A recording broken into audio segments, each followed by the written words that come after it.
Hola jóvenes, tengan ustedes muy buenos días. Vamos a continuar con nuestro plan global de lo que significa la materia de políticas y estrategias de salud. La anterior semana hemos estado revisando cómo funciona el modelo SAPSI, el modelo de atención. ¿No es cierto? Hemos dicho, y esto para recordarles, que el modelo de atención es un conjunto de servicios de salud organizados por niveles de complejidad para prestar, dice, o para brindar una atención permanente, oportuna, con calidad y calidez a todos los usuarios de nuestro servicio de salud. Desde el principio hasta el final.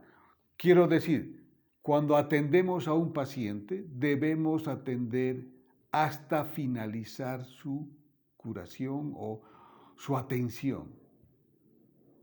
No es cuestión de tenerlo ese día, atenderlo y después de hasta luego, Señor. No, el modelo quiere que el que ingrese al sistema a hacerse atender sea atendido desde el principio y salga con la solución de su problema.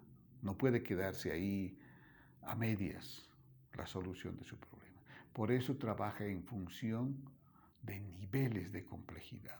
Si el primer nivel no pudo solucionar su problema, se deriva al segundo nivel. Es ahí que se harán todas las medidas, las atenciones necesarias para terminar de solucionar el problema del primer nivel.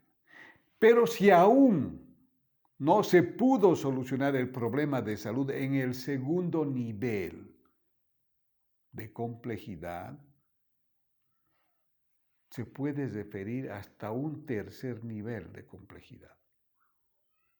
En el caso nuestro, si un paciente de Arani fue derivado a Punata para la solución de su problema, pero en Punata no pudieron solucionar su problema, a pesar de que es un segundo nivel, lo pueden derivar a un tercer nivel de mayor complejidad. Significa que hay especialistas para todo, que hay equipamiento para todas las especialidades y que hay una infraestructura que le va a permitir al usuario poder solucionar su problema de salud. Entonces, tengan muy bien en cuenta esta definición de el modelo de atención. Conjunto, hemos dicho, de servicios de salud organizados por niveles de complejidad para brindar una atención oportuna, permanente, de calidad y de calidez. Eso es bien importante, mis queridos jóvenes. Significa que se tiene que solucionar el problema desde su inicio hasta su final. ¿Estamos de acuerdo? Muy bien. Hemos visto también que las diferencias de los niveles de complejidad son claras, definitivamente, ¿no es cierto? Hemos dicho un primer nivel tiene una infraestructura, un equipamiento y un personal de salud para ese nivel, un médico, una enfermera, un personal de apoyo. Un segundo nivel tiene una infraestructura más grande, tiene un equipamiento mayor y también tiene las 4 especialidades de recursos médicos. Resaltando que las 4 especialidades son medicina general, cirugía, ginecobstetricia y pediatría. Para cada una de esas especialidades hay una infraestructura, hay un equipamiento y hay un personal de salud. Esa hace la diferencia. El equipamiento, la infraestructura y los recursos humanos. Y ya hemos mencionado que el tercer nivel en Cochabamba solamente es el Hospital Viedma, que tiene todas las especialidades. Y hemos estado repasando con ustedes cada una de las especialidades del pulmón, del riñón, de la nariz, de los huesos, de las rodillas, de las hormonas, de los ojos, etc. Ustedes tienen que saber identificar a cada uno de los profesionales por especialidad. Es bien importante que eso sepan, mis estimados. ¿Quién es el médico que tiene los problemas de la sangre, por ejemplo? Ya han debido saber, ¿no es cierto? Los problemas de cáncer. En fin, ustedes ya se han dado esa tareita, me imagino, de entrar a un buscador y por sistema, por órganos de los que está conformado nuestro cuerpo, pueden saber cuál es la especialidad de cada uno de los profesionales. Ahora, mis queridos jóvenes, vamos a ver cuáles son las competencias que deberían tener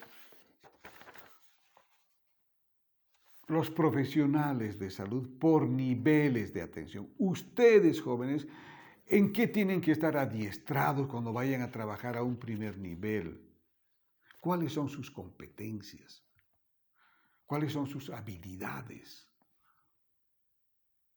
Sus destrezas que tienen que utilizar en el momento de estar trabajando, ya sea en un primer nivel, en un segundo nivel o en un tercer nivel. Pero al principio, mis queridos jóvenes, estoy convencido de que ustedes van a trabajar en un primer nivel. Ese primer nivel que está cerca de la comunidad. Ese centro de salud donde hace más promoción y prevención. Tan claro, también hace curación, ¿no es cierto? Tenemos que tener competencias. Y la mejor competencia es que ustedes estén bien formados para atender al usuario. Hemos dicho que ustedes son la primera puerta de choque, vamos a decir, con el usuario. El que les abre las puertas y le dice, pase usted, tome asiento. ¿Cuál es su nombre? Para ir a buscar su carpeta familiar o su historia clínica. Entonces, ustedes son como la primera profesional que se encuentra el usuario de los servicios de salud. No se encuentra directamente con el doctor, es con ustedes, que son la mano derecha del doctor. Entonces, ustedes tienen que tener unas buenas competencias. Y una de esas competencias bien claves que la hemos trabajado con ustedes en el anterior semestre, en Educación para la Salud, ¿se acuerdan? La comunicación interpersonal. Es una competencia que tienen que mejorarla cada día. No es difícil, ¿no es cierto? Saludar, ser cordial, ser atento. Porque a nadie le gusta que lo maltraten desde un principio. Si el paciente ya viene maltratado, enfermito, y encima el personal de salud lo maltrata con una mala atención. Grave, ¿no es cierto? Entonces, por eso, una de las competencias que ustedes tienen que ejercitar permanentemente es la comunicación interpersonal. Desde el saludo, en la casa. Se levantan, se bañan y cuando tengan que reunirse con la familia o con el hermanito menor, hay que darle un cariñito, atenderlo y saludarlo, ¿no es cierto? Hola, ¿cómo estás? Buen día. Ese ejercicio les va a permitir a ustedes poderlos repetir sin dificultades cuando vayan a atender a un paciente, al primer paciente, aunque ahora ya no se llaman paciente, al primer usuario de los servicios de salud. Buen día. ¿En qué le puedo ayudar? Pase por acá, tome asiento, por favor, espere un momentito. Le vamos a atender. Y comenzar a tomar los datos, ¿no es cierto? siempre escribiendo y mirándole a los ojos para mantener esa comunicación. Porque hemos dicho que la comunicación interpersonal no solamente es hablando, ¿no es cierto? Con gestos también, con la mirada. Ustedes tienen que tener una mirada que suavice este momento. Una actitud de solidaridad, si está bien enfermito. Entonces, tómale los datos y comenzar su jornada. Entonces, esa es una de las competencias, pero además tienen que estar muy bien formados en el manejo de las primeras actividades que van a realizar. Y una de las primeras es la toma de signos vitales. Tienen que adiestrarse personalmente en su casa, con la familia, con los amigos, con los vecinos. La toma de la presión arterial, por ejemplo, ¿no es cierto? Porque ustedes van a hacer ese trabajo, no va a ser el doctor. El doctor va a recibir el reporte de ustedes. Pero si no saben distinguir una presión arterial o no saben manejar bien su aparatito para tomar la presión, pueden reportar mal. Hay ejemplos bien graves cuando una auxiliar de enfermería toma la presión y su aparatito estaba funcionando mal y les reporta al doctor que tiene 90, 60. Está dentro de lo normal. Ella cree que tenía 90, 60. Cuando entra a la consulta, el doctor va charlando y va notando que el paciente está con dificultades de comunicarse, está muy fatigado. Entonces él toma el pulso, nota que no está bien, mide nuevamente la presión y resulta que estaba sobre 180, 120. Hipertenso, con dolor de cabeza, latiéndole la cabeza.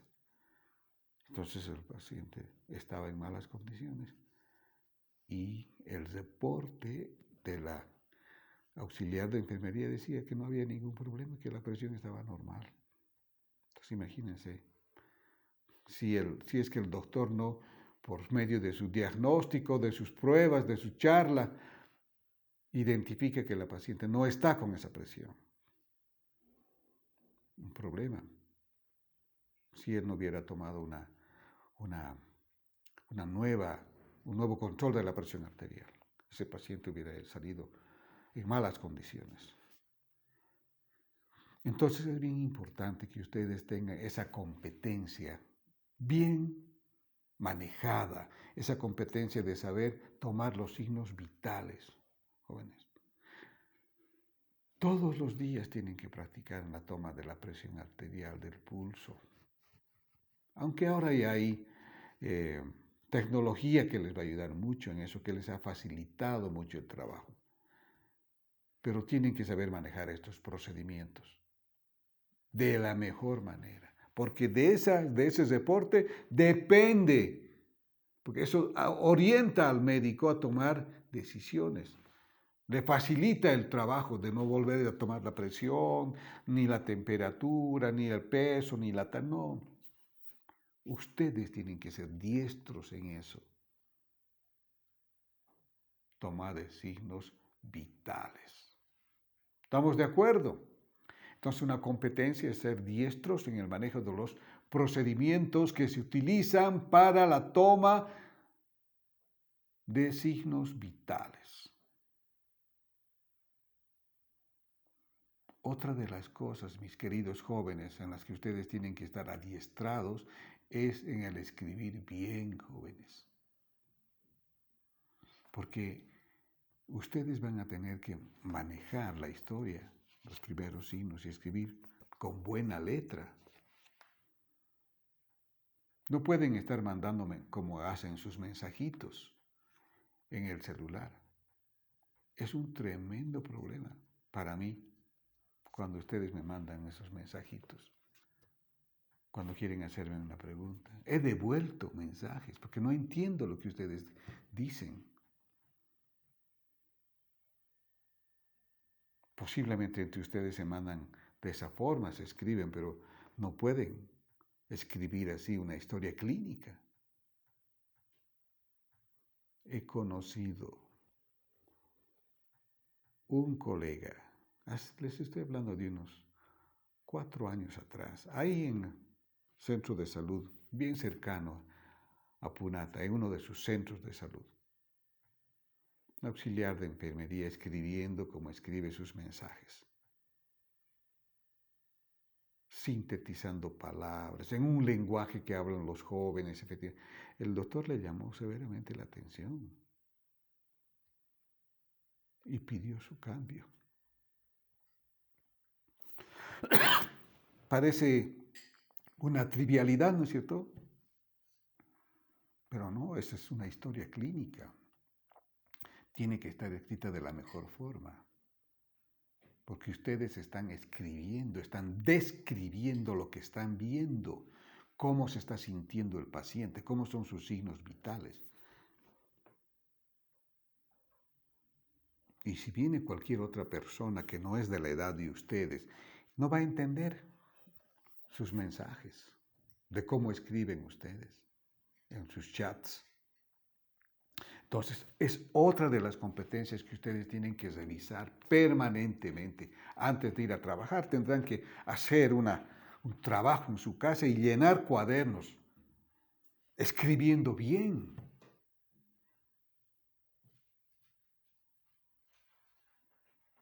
A ustedes, jóvenes, les ha liberado, vamos a decir, este problema de la pandemia de escribir. Normalmente, en mi materia, en esta sobre todo, y en educación para la salud, los exámenes son escritos y de desarrollo. No es cuestión de estar tiqueando A o B o C o D, no. Cuando estemos en clases presenciales, si tenemos todavía la suerte de tener con ustedes, los exámenes son escritos a desarrollo. El que no ha escrito bien, mal, pues se anula nomás su respuesta. Ahora, con esto de las clases virtuales, ustedes lo único que hacen es marcar. No escriben nada, no se comunican. Pero cuando estén trabajando, tienen que tener esa destreza de saber explicar bien las cosas mediante la escritura. Cuando estén reportando la visita, la charla educativa que han ido a dar a una comunidad, tienen que reportar cómo ha sido esa visita domiciliaria. Si han tenido una campaña de vacunación, tienen que reportar en forma escrita cómo fue esa campaña de vacunación, desde que entraron. Y no se olviden ustedes, mis queridos jóvenes, que cuando estén trabajando, todos los días tienen que reportar. Este es un informe de funciones. Además del calendario académico, del calendario de actividades que tienen ustedes, tienen un informe diario de reporte de actividades. 8 de la mañana, ingreso al centro de salud. 8:15, limpieza de los equipos, etcétera, etcétera. 8:20, toma de signos vitales del primer paciente. En fin, todo eso tienen que hacer. Y si se han olvidado de escribir porque se han acostumbrado a chatear y a chatear nomás, pues no nos va a ir bien. Disculpen, jóvenes, pero me estoy tomando este tiempo para hablar con ustedes porque es necesario recapacitar en este tipo de competencias, que son bien fáciles, pero que se les ha olvidado a ustedes. Escribir, saludar, comunicación interpersonal. Son factores que tenemos que revisar, porque de eso depende el buen funcionamiento de nuestro centro de salud, de su comunicación interpersonal con los usuarios. Si no han tratado bien a un paciente, ese paciente puede reclamar, tiene todo el derecho de reclamar a sus organizaciones del barrio el maltrato, fecha y hora, y cómo le trataron. Y ustedes saben que la comunidad tiene la razón. Así como cuando ustedes van a una tienda, el cliente siempre tiene la razón, dicen, ¿no? En este caso, el usuario siempre tiene la razón, sobre todo si ha recibido un maltrato.